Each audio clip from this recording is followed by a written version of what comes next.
The first body was found behind the church, propped up like it was sitting in a pew, hands folded neatly, eyes wide open.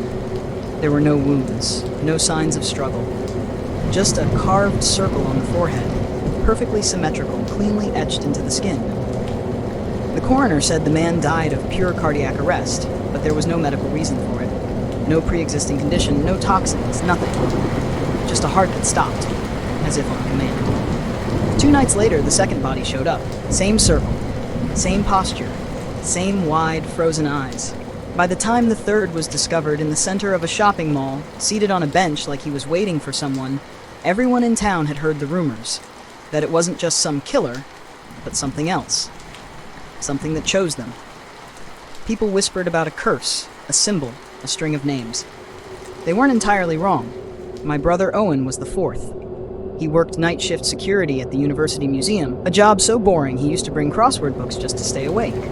When they found him, he was sitting on a stone bench in the Mesopotamian exhibit, right in front of a display of ancient ritual stones. Circle on the forehead. Eyes wide.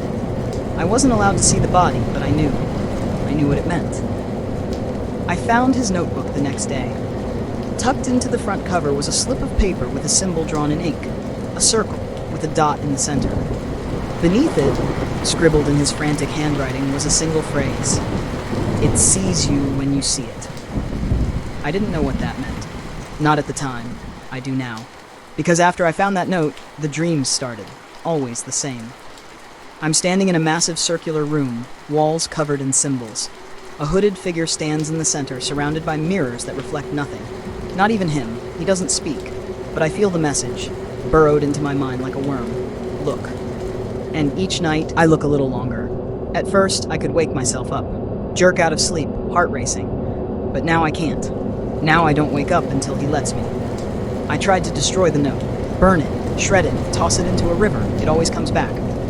I see the circle carved into tree bark, drawn in condensation on my bathroom mirror, etched into the frost on my windshield.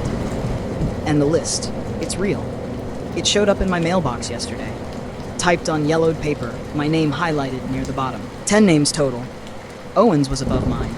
2 names below. One of them is my roommate, Katie. I begged her to leave town.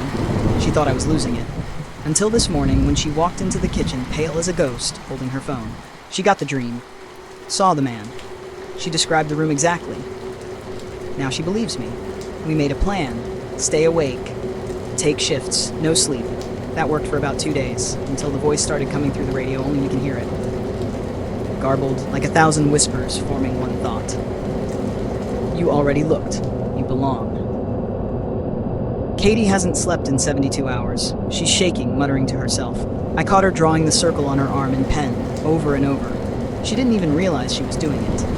The dreams aren't dreams anymore. They bleed into waking life. I see him in reflections, just for a second, always in the corner of my eye.